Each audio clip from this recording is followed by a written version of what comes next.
وزير، الموضوع ديال الرشوه ولا في الشارع تيشكل، والفساد بصفه عامه كيشكل العنوان الاجماع ديال المغاربه الذي يجب اسقاطه. واليوم ما يمكنش المغاربه يفهموا هذا الخطاب ديال الحكومه الا من خلال واحد جوج ديال الامور بسيطه وواضحه.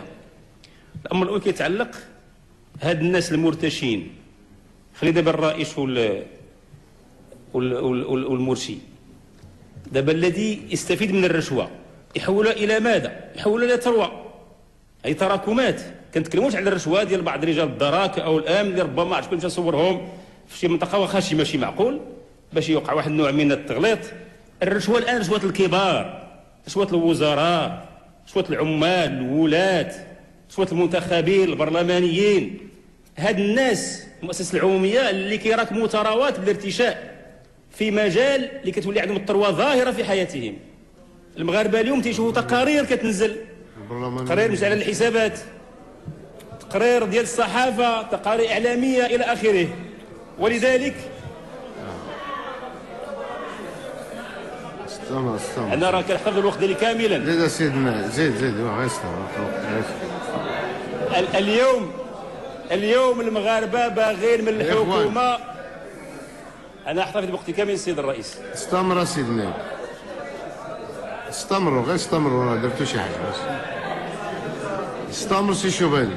اعيد رشوه الوزراء والعمال والولاة والبرلمانيون ورؤساء المؤسسات العموميه الى اخره، كل الذين يتورطون في الارتشاء ويراكمون الثروات. السؤال اليوم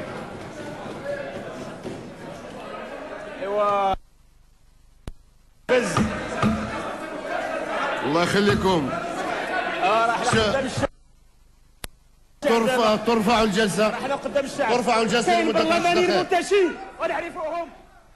طويله لانه الحكومه انت خصها دير تراقبوا، لان طلقوا اللي بغى يدير شي حاجه ان كاين الفار يجيو نديروا ونكثروا. انا غادي نقول لك السيد الوزير، واظن بانني قلت هذا الشيء في مناسبه اخرى. العماله اللي فيها انا اسمح لي يا سيد الرئيس. بورطابل انا ما عنديش تليفون، ماشي ديالي يا سيدي، ديالي ما فيهش.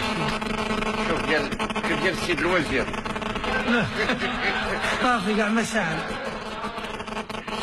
اسمح لي يا اخي، حيد البورطابل راه عندك الاشكال. ما عنديش. ما كاينش بعض الميكرو اللي عندك. صافي حيدو.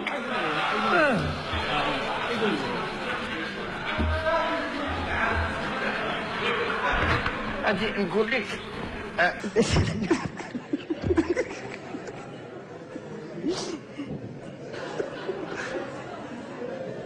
جدا.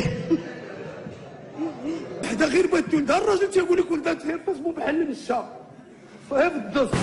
يا فينا وزاره الصحه. ماشي شغلك سيد رئيس، ماشي شغلك. هذه الفوضى من الحكومه. السيد الرئيس ماشي شغلك، خلوني نتكلم ولا لا؟ بالك ولا كان شي وزير عنده شي ارجوك ما الملك وما ندخلوش في النقاش الثنائي. الله يخليك. مع الوكيل الملك قدر على قد كلامك سير وقت تقدم على الوكيل. لا توجد اي وثيقه. اذا كان شي حاجه سير عند الوكيل الملك. سير سيدي قدم على الوكيل الملك. سير سيدي قدم. كأنه في المغرب ما عندناش هذه الظاهرة نهائيا ديال الاستغلال الجنسي للأطفال. المغاربة لا يقومون أبدا بالاستغلال الجنسي. سمحوا لي الله يخليكم. سمحوا لي. يكون البرلمان غنبداو نجيو ونرفعوا الصوت والسب والشتم والكلام بدون مسؤولية.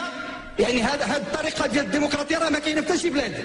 شوف الله يخليك، وانت تخرج ولكن اجلس. شكرا السيد الوزير المحترم على الإيضاحات اللي هي من طبيعة الحال هي مغلوطة بجميع المقاييس.